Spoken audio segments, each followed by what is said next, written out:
흉악범이나 사회적 이목이 쏠린 대형 사건의 경우 검찰이나 경찰이 그동안 관행적으로 기소 전에 피의 사실을 언론 등에 공표해 왔는데요.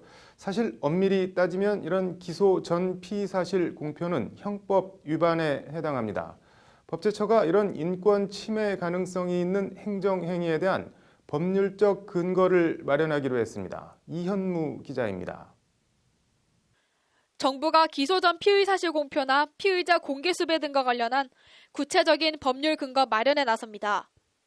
법제처는 오늘 이 같은 내용이 담긴 수사 교정 치안 분야 행정규칙 정비 계획을 국무회의에 보고했다고 밝혔습니다. 형법 제126조 피의 사실 공표는 범죄 수사를 하면서 알게 된 피의 사실을 기소 전에 공표한 때에는 3년 이하의 징역 또는 5년 이하의 자격정지에 처한다고 되어 있습니다. 다만 법무부 훈령인 수사공보준칙과 경찰청 훈령인 수사사건 공보에 관한 규칙을 통해 예외적인 경우 피의 사실을 공개할 수 있도록 하고 있습니다. 이들 훈령은 해당 기관 행정규칙으로 법률은 물론 대통령령과 부령보다 아래에 있는 지침적 규정에 불과합니다.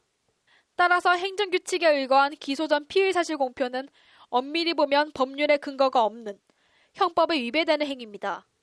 이에 따라 법제처는 오는 2021년 12월 31일까지 법무부와 경찰청 훈령 상위법령 재개정을 통해 피의 사실 공표에 대한 명시적 금지와 허용 근거를 함께 마련하기로 했습니다. 법제처는 또 법률상 근거 없이 경찰청 훈령에 따라 이뤄지는 공개 수배에 대해서도 내년 12월 31일까지 관련 법령 재개정을 통해 법적인 근거를 명확히 할 계획입니다. 법제처는 이처럼 부당한 인권 침해 가능성이 있는 법무부와 대검, 경찰청 행정규칙 14건을 정비과제로 선정하고 이 가운데 8건은 내년 상반기까지 우선 정비를 추진하기로 했습니다.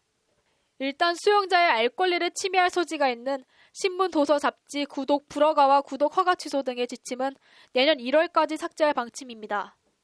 이 밖에 소년원에 수용된 보호소년의 통화 내용을 소년원장이 청취, 기록할 수 있도록 하는 등의 규정 등 인권 침해 소지가 있는 규칙들도 삭제하기로 했습니다.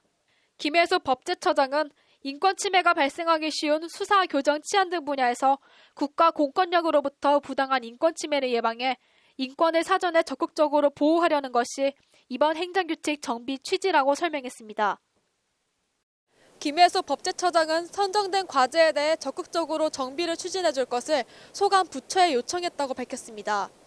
법무부와 검찰, 경찰 등 이른바 힘있는 기관들이 기소 전 피의 사실 공표 등 필요에 따라 자의적으로 행하던 관행 개선에 나설지 주목됩니다. 법률방송 이현무입니다.